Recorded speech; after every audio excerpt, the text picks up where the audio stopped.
Kosher heçiv. Kosher pariv, likiv to buliv. Kosher छ sٲنۍ ماجہِ زٮ۪و کۭژاہ میٖٹھ تہٕ مُدُر.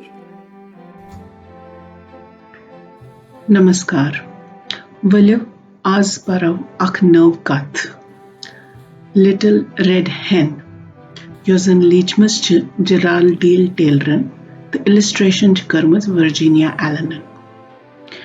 अस छ यमु कोशुर तर्जुम कोरमुत सानन कशरन शुरन खतर. कोशुर तर्जुम छ श्री M.K. रैना साहबन कोरमुत. वलियो शुरू करो. लॉकट वॉजिज कॉकर. कुनक हून ब्रर गगुर डबल चोट ओट. तुह कर्व में कुनक ववनस मज मदद लॉकच वॉज कॉकर प्रोसनक ना दुत होस गगरन ब्रारे तो हून जवाब. तेलिए वाव बई पाने लॉकच वॉज कॉकर वनक तमे पत वोव तेम पाने. तुह कर्व में कुनक लोननस मज मदद लॉकच वॉज कॉकर प्रोसनक ना दुत होस गगरन ब्रारे तो हून जवाब. तेलिए लोन बई पाने लॉकच वॉज कॉकर वनक तमे पत लोनुन पाने. तुह कर्व में कुनक पिहनस मज मदद लॉकच वॉज कॉकर प्रोसनक ना दुत होस गगरन ब्रारे तो हून जवाब. तेलि पिहिब पाने लॉकच वॉज कॉकर वनक तमे पिहसु पाने. तुह कर्व में डबल सोट बनावनस मज मदद लॉकच वॉज कॉकर प्रोसनक ना दुत होस गगरन ब्रारे तो हून जवाब.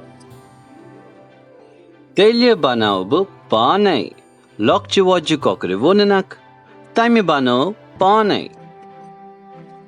तुह कर्व में डबल चोट खनस मज मदद लॉकच वॉज कॉकर प्रोसनक आ तुतुस गगरन ब्रारे तो हून जवाब. ना लॉकच वॉज कॉकर वनक बह खमी सारी पाने तो तेम खे पाने. वलिव दोहरावो. लिटिल रेड hen लॉकेट वॉजिज कॉकर. रैट गौ गगुर. कैट गई ब्रोर या ब्रर. डॉग गौ हून. फ्लावर गौ ओट. प्लांटिंग wheat गौ कुनुक ववुन. कट युजन आमुच वन कटिंग wheat गौ लोनुन या चटुन. मेक गौ बनावुन. ब्रेड गई डबल चोट या चोट. ईट गौ ख्योन. कोशर हेचिव. कोशर परिव, लिखिव तो बुलिव. कोशर छ सٲنۍ माجہِ زٮ۪و کۭژاہ میٖٹھ تہٕ مُدُر.